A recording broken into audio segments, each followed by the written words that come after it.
And we are back, and we are going to break down some of our key takeaways, biggest winners, not really much the losers because who cares about the losers, of NBA free agency, which was a whirlwind this week. And I just want to start off by saying in the East, I don't think that much changed, and I'm feeling pretty good about where the Raptors stand. The first team that stood out to me was Milwaukee, right? Because they were the best record in the league last season, and they had concerns going into the playoffs about when it gets to crunch time, what's that lineup going to be? You got Giannis, you have Middleton, and then it's 3 question marks. And despite the amount of assets that they gave up, I think they end up being one of the winners of the Eastern Conference just because they got another guy to fill one of those question marks, and that was Jrue Holiday, who plays some great perimeter defense, and he's a guy you can put the ball in his hands late in games, and he can get you a bucket, or he can set someone else for a bucket. So I think Milwaukee in that sense won because besides them, there weren't a lot of teams in the East that actually got a large margin better. So you have Boston. They lose Hayward, which is really big. They get Tristan Thompson, which fits in nicely there. He can be a great rim runner. He can get a lot of rebounds. But again, I don't think that moves the needle too much on their potential. Miami, Eastern Conference representatives in the NBA Finals. They lose Jay Crowder, which is really important for them because he can guard 3s and 4s. They replace him with Mo Harkless, who frankly is not great. And then the biggest thing for Miami is they maxed Bam Adebayo, which actually makes their chances of being able to fit Giannis into their cap space a little bit lower because they really will have to do some cap shenaniganery to get him in there, which actually may make him less likely to sign there in Miami. So Milwaukee, biggest winner. And then the other winner I had was Philadelphia.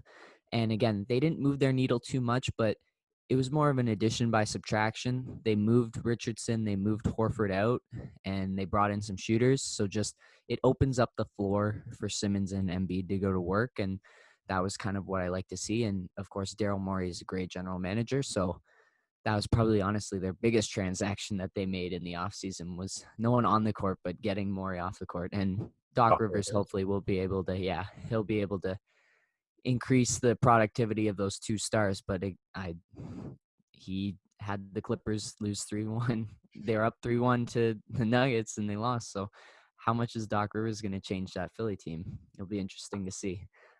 Do you have any teams that stand out to you in the Eastern Conference? Not too much, but I want to walk back and go over what you just said a little.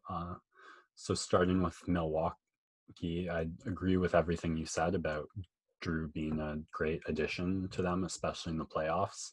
And my only question for you on that is, do you think adding Jrue takes Giannis out of the running for Defensive Player of the Year?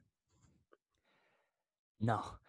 I mean, the thing with Giannis is if people want to find, because what he does on the defensive end is crazy. He takes up so much space. There's a lot of teams that operate their offense with only 75% of the floor because they want to keep it away from him. He has the potential to reach like a Kawhi level of defense where he can guard anyone 1 through 5, even though he didn't guard Jimmy in the playoffs this year. He has that potential. He's long. He's quick. He blocks everything. He can get his length in the passing lane, so he can be just as great off the ball as he is on the ball. And I think what Milwaukee can do with him that will actually help his Defensive Player of the Year cases, they will run him a bit more at center than they normally do because that is kind of their peak lineup, is having him with the ball and a bunch of people spread out that aren't Brook Lopez. And that way you have that spacing for him to do his thing. I think the biggest argument against Defensive Player of the Year for Giannis is not Jrue, but it's how much usage he gets throughout the season from Mike Budenholzer, because he only plays like a max of 36 minutes per game, which really has a ceiling on how much you can impact a game on the defensive end. I was thinking Yeah, he'll just be more confined. Like with a guy like Jrue on the perimeter, it's just going to be natural for him to be more confined to the paint defensively. And that's just, it's going to result in a few less steals, a few less blocks, a little less impact. And don't get me wrong, Milwaukee's defense is better for it. Just Giannis's individual contribution, I feel like, is going to go down a bit. So, And if you ask him, he doesn't care. He oh, just wants no, to win at this point. So no. And yeah, that's the right I think you're attitude. right. Yeah, I think you're right. His defensive player of the year hopes are probably a little bit diminished, but for him that doesn't matter. His ring hopes are better for it. And that's all that matters. Exactly. All right, Miami. I guess when I think of Crowder, I don't think about defense. I thought about threes first. So I guess they've lost something there. But they're pretty deep in 3-point shooters between Dragic, Hero, and Robinson. So Don't forget don't that's not forget Kendrick Nunn, man. Put some oh, respect on his name. fair enough. My bad. So that I feel like Miami is a team that's just going to be better because like Hero and Robinson's confidence especially should be way up. If Dragic can do something similar to what he did, then they're just a real contender by the standard they set for themselves in the playoffs. So yeah, they haven't gotten better on paper, but I feel like they've gotten a lot better on the intangibles. So I'm excited to watch that. Well, scared to watch that, but excited. With the culture they have and now the baseline talent that they have, Miami's always going to be in the hunt in some regard for the playoffs. But I think I can make a pretty strong case to myself that they won't just be in the hunt. They'll like be a top 3 contender is kind of what I'm expecting to see from them. But I don't know. Interesting. It's going to be on Jimmy Butler's shoulders one way or the other. And I Yeah. think I see a guy who can carry the team to that level. As for Boston, I feel like, I don't know, I didn't get to see much of Hayward because he was injured, and Boston still played very well. Tatum scares the daylights out of me. I think that guy is a real problem who's going to be even better this coming season than he was in the playoffs, and he was already freaking scary in the playoffs. And Boston's biggest hole, it seemed to me, like was at center. So the addition of Thompson and some height at the 5, I think, is going to be a big deal. So Boston and Miami scare me a little more than you're saying. Yeah, the biggest thing with Hayward for me, and I think I briefly mentioned it on Monday, was just they lose another creator, right? Because now they fill those Hayward minutes with a Marcus Smart or well, after that it's Ojale, Right. Williams, whatever. So the biggest thing they lose there is someone who's going to keep the ball moving to find a better shot, and the ball will stop with a Marcus Smart or like a Tristan Thompson.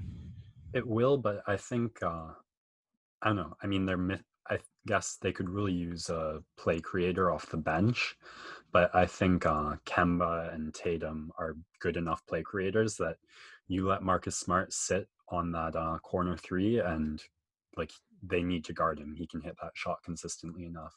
You let Tristan Thompson sit in the post, they need to guard him. That's good enough. So their starting lineup, I think, is going to have no issues with play creation. They might be lacking that a little in depth, but come crunch time, I don't see that being an issue for them. Moving on to Philly, the moves they made interested me quite a lot because on paper, it doesn't really look like they've gotten any better. Like they gave up Richardson and Horford.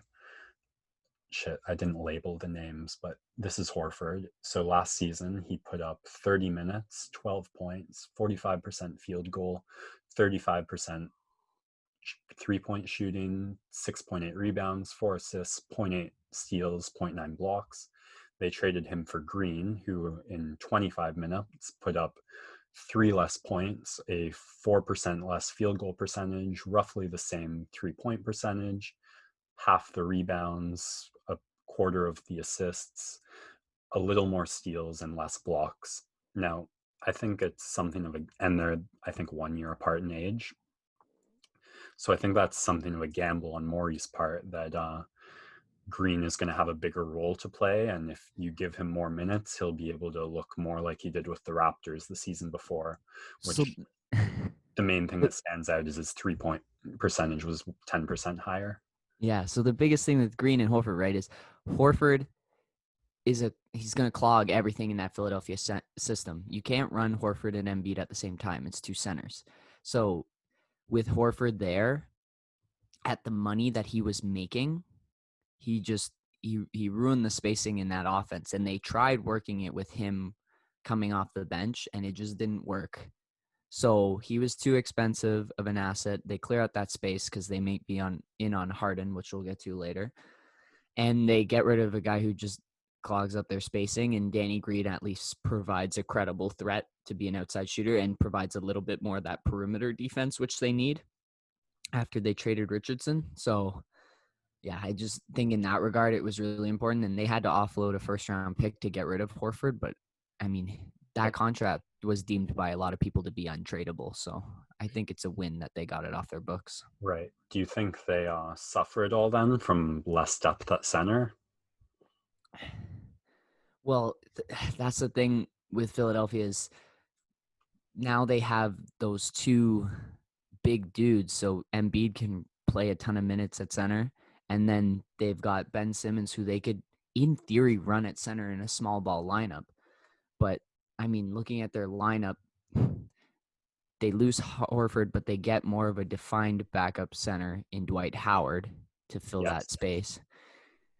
I didn't like that move because outside of the Lakers, I don't think Dwight fits anywhere because there's no one who's going to be able to alpha dog him and tell him to do his role, because he's a dude that's out there in terms of personality, and LeBron and Anthony Davis were kind of the guys who could get him to settle down and do his job. So I worry about that for the Sixers, but if Dwight can play like he did last year on the Lakers, then I think that's a great role for him as the backup center who's going to fill in for Embiid, who, again, will probably get a bit of a minutes restriction for the Sixers this season.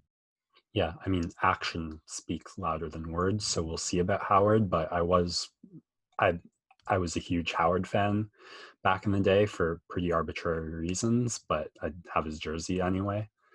And so I was looking up him and reading what he was saying, and what he said was what I realized after the season is the thing that matters most is holding up that cup and getting that ring. It's not about the minutes I play. It's not about the role I'm in. It's not about how much I'm doing. It's about winning. So if he can take that mentality and keep it going in, and it sounds like he has a ton of respect for Embiid, then I think your fears could be baseless, but we'll see what he does. I'll believe it when I see it. Fair enough. And then the last move was Richardson for Curry, which similar story in the stat similarity between the two. Richardson was playing more minutes, but pretty similar across the board, except Richardson's defensive numbers, especially the blocks, look better. The big difference then is a 10% higher 3-point percentage for Curry. So, I mean, Morey loves his three ball, and we'll see if he's learned anything from his time in Houston and how to implement that a little better.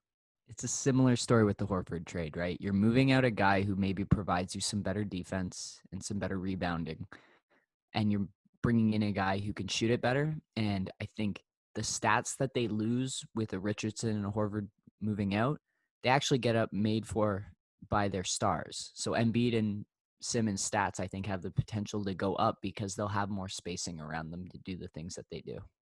So we'd say this trade works out great for Philly if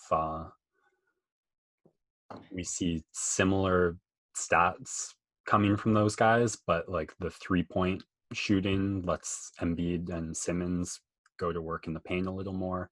And maybe we have pretty similar levels of production, but it's about the type of play, and they're going to be a lot closer to the kind of ball Morey wants to see played. Exactly. All right, moving on. You want to talk about Atlanta? Yeah. So Atlanta is a team that has their point guard of the future in Trae Young, and they missed out on Luka Doncic, which will be an all-time miss for them because I believe Luka is going to be on the Mount Rushmore of basketball players when all is said and done. Oh, yeah. But they have Trae Young, who's nice, and he's All-star. offensively he's an all-star. Defensively, trash, to be blunt. But what Atlanta did is very indicative of a team whose front office is pressuring them to make the playoffs now. And I think their window is a little bit further along, or not as far along as front offices believes it to be. And so that's why you saw them make some moves. Gallinari, solid player, too much money for someone who's never been an all-star. And he does some good things for them. I don't think he helps them on the defensive end, which is what you need when you have Trae Young as your point guard. Bogdanovich. This one I actually really love because he provides some playmaking. He provides some excellent shooting at that two guard position, and he's a little bit longer. He's not a plus defender, but he can make up for some of the shortcomings that Trae has on the defensive end of the floor. Rondo, backup point guard. Similar issues with Dwight is how is he going to deal with an atmosphere of a team that isn't full of alpha dogs like AD, LeBron, etc. Because Rondo worked really well with them, but in this new scenario, his personality might be too big for their locker room. And I mean, he doesn't shoot well in their system, so I don't know how I see that move fitting in.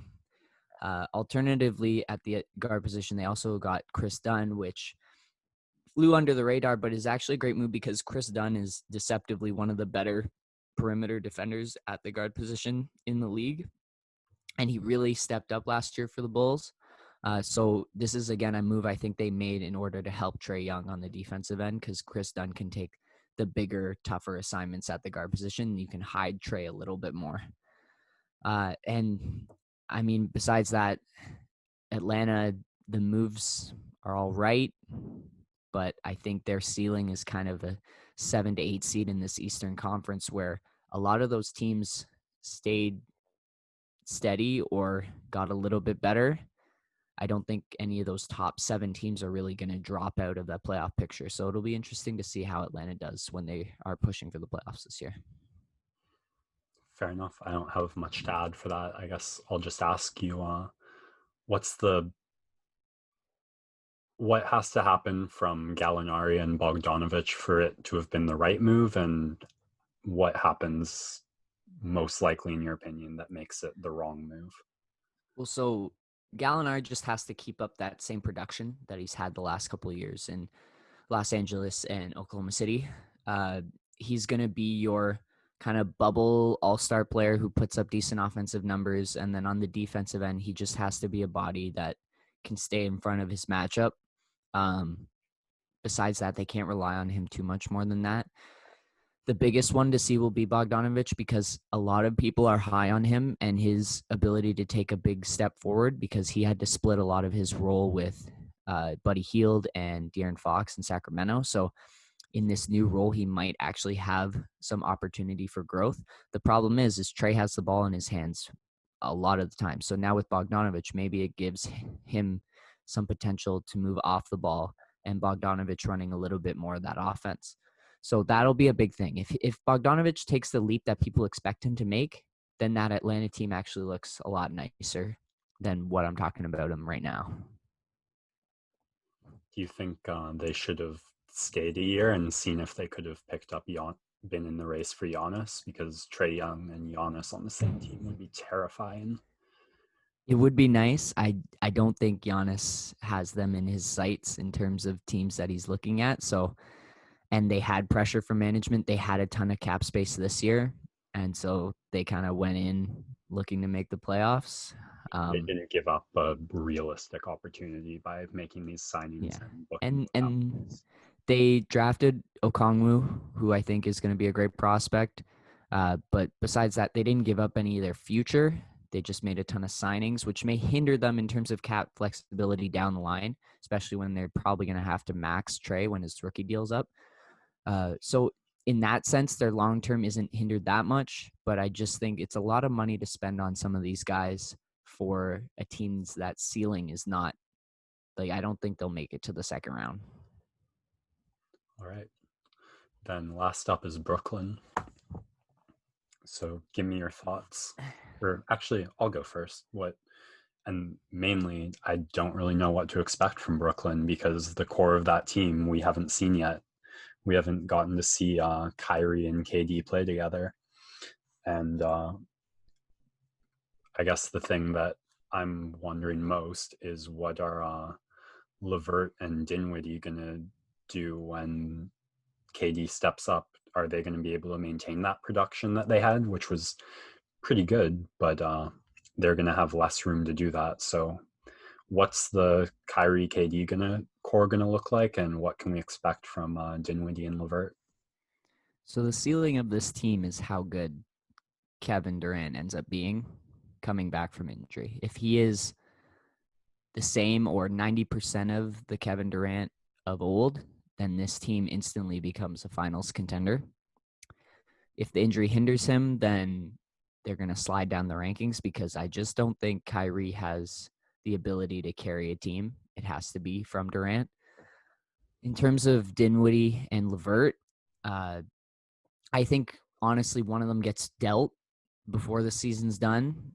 They might operate with them at the beginning of the season, but there's 4 guys right there with your Kyrie, your KD, Dinwiddie, Levert, who all need the ball in their hands to really generate offense, and they can all go get you a bucket. So it's going to be tough when it comes down to crunch time, who you want to rely on to run with the ball. And so I think you could see a Dinwiddie or a Levert get moved for another piece that fits in better with those 2 core pieces of Kyrie and KD. Yeah, and I mean, Kyrie's ego is for sure not going to let him trust Dinwiddie or Levert in the situation you're describing. So there could be some tension there, or they could understand the kind of guy Kyrie is and accept the role that he is dictating to them.